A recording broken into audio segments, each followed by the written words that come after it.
voice on. They're not connected, but they all have overarching themes. So in Belle, basically, what happens is they can go into this like alternate, not an alternate dimension, but a digital space, like with avatars, and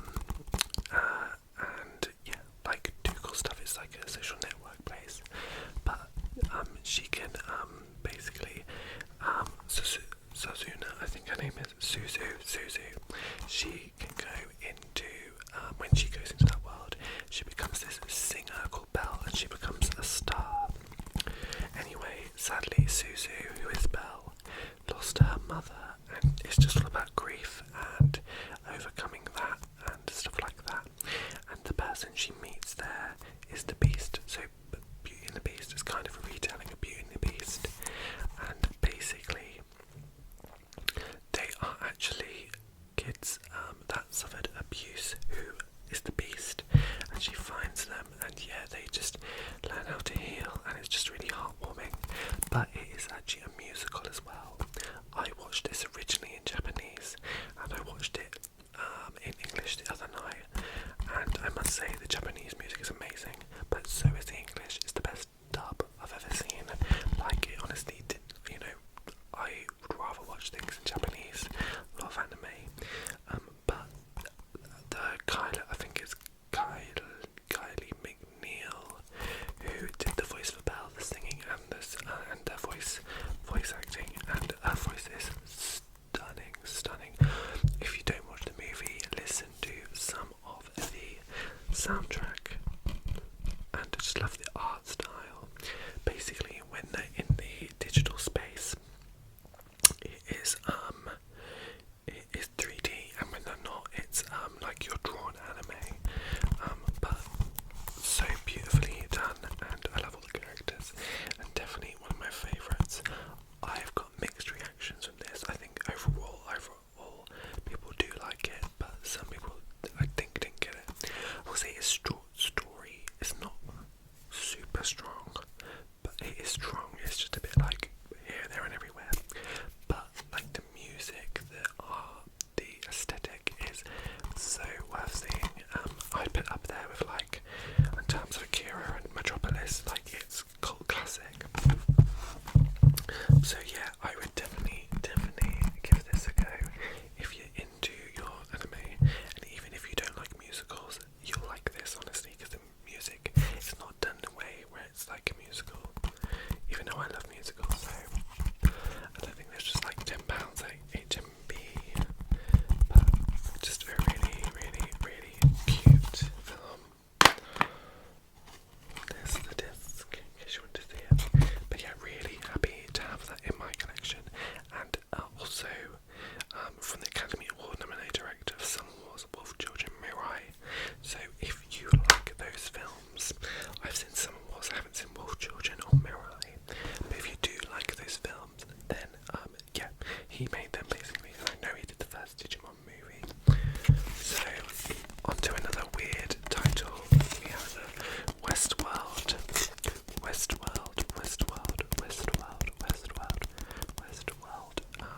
box set here, the complete series. We have up to season 4, and sadly that is where it ended. It didn't ever get like a final season, which it should have, I think, and this is such a good series. When those people like said to watch it, I was like, meh, I don't know, not my thing. I watched the first season and I was like, wow, there is twists and turns, and it's dark. And basically, the synopsis is these people pay to go into this like simulated world of a western, so they can be like western people, and the guests can't get hurt, but all the AI people, who are basically robots, can get killed, so you can go in there and just do what you want, kill everyone, or the AIs anyway, but the guests can't get hurt. So it's just a weird fantasy for rich people to play out, and basically, yeah, the robots or the AI, they start sort of forming conscious and like getting these memories that sort of were theirs, and I haven't got far enough to like know what that is all about, but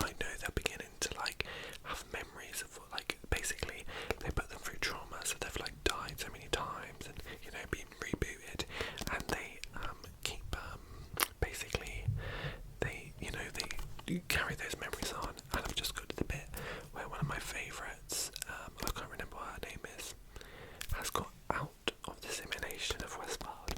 So it's really, really, really cool. And she has like a daughter that she remembers like getting killed. So that is really super good. Acting is amazing. Just a shame things got Anthony Hopkins in, Evan Rachel Woods, Danny Newman, and the guy who played Cyclops, James Marsden, I think his name is. So yeah, really, really good watch.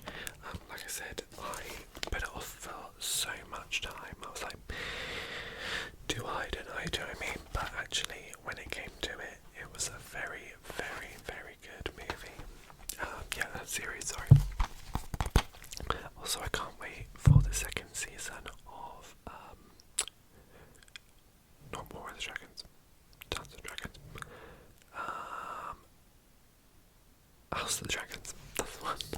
It's gone out of my head. It's quite late, guys. I'm filming late. Anyway, so I know if Gav is watching this, one of my subscribers, he's gonna be like, yeah, it's Final Fantasy. So I've actually been replaying through Final Fantasy 7 Remake, and also I've been playing the Integrate, so the Yuffie and Sonon chapter, which is actually super cool. I loved it. I think it's really cool, and I've been playing like Fort Condor a lot, so that is actually really fun. But yeah, I love like the inclusion of Vice and Nero, because actually I grew up with Tetris Cerebus, and I played Tetris Cerebus for any like of the other Final Fantasy 7 titles, which is quite funny. And I actually love Tetris Cerebus, so the characters actually being in this was really cool for me. I know it might not be some people's, like the purists, and they might not like it, but I love Yuffie. I love the way they did the combination, you could do the combination skills when you fight. Basically, the story of Final Fantasy 7, guys, you must know it, right?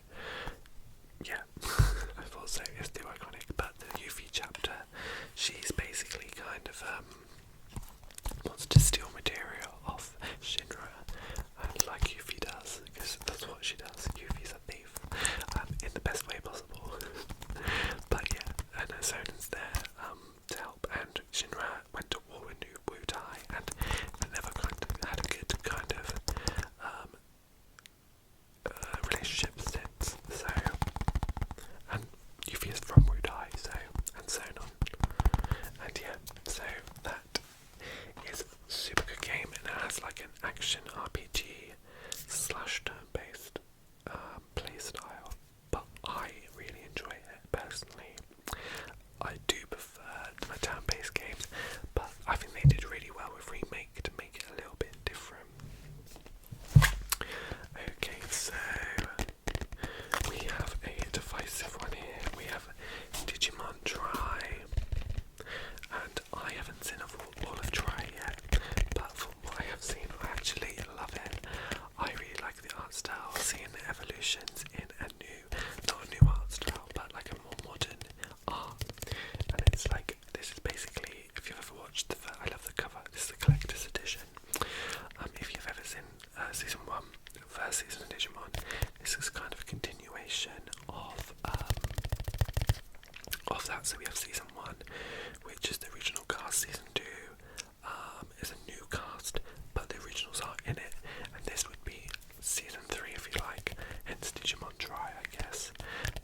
also got back into my Pokemon TCG. Yay! It's my Charizard deck. So Digimon Survive is your it's not a typical survival game at all. It's not a survival game really. It's more like a graphic novel. Again, story is so strong. I always find Digimon are so good at telling stories. And basically what happens in this one is as much as I know I haven't finished,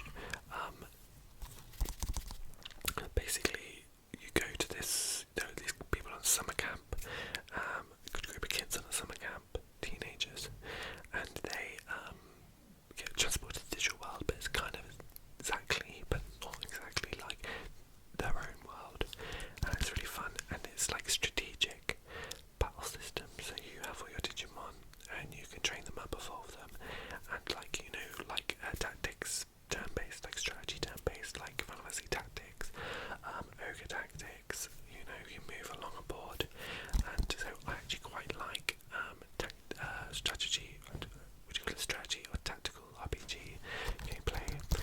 A lot of it is heavily sort of graphic novel based, but it's really cool. And what I like about this, it doesn't focus on the digital aspect as much.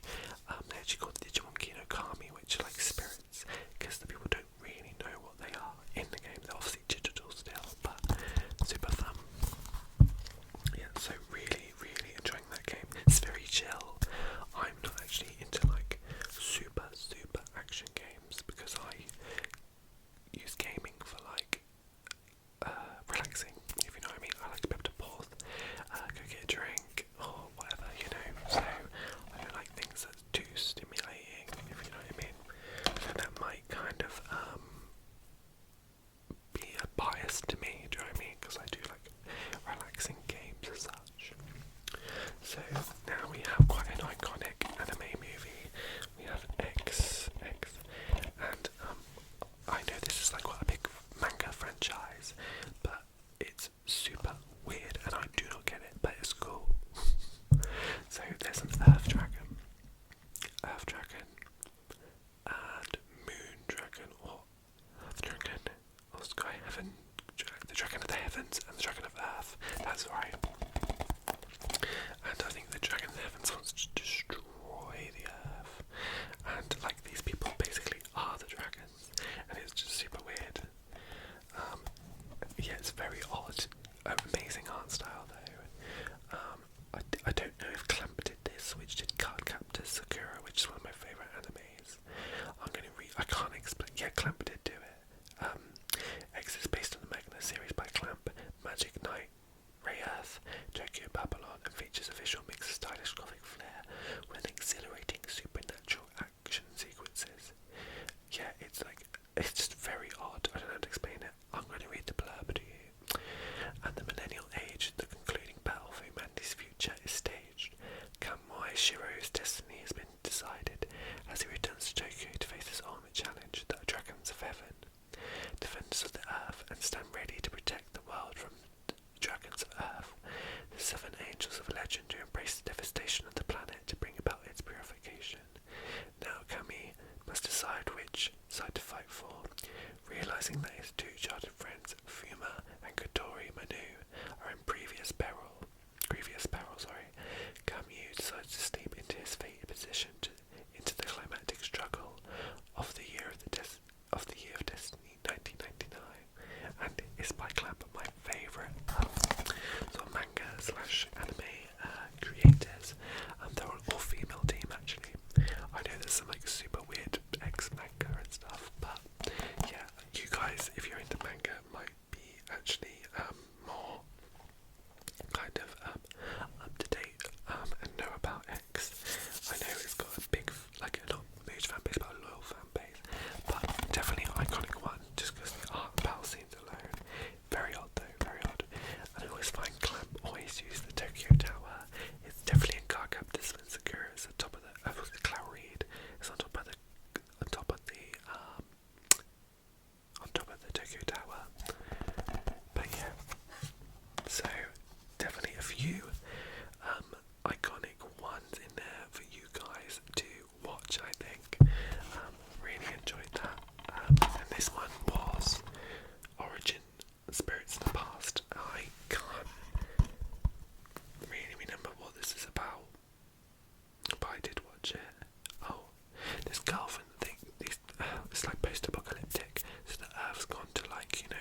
has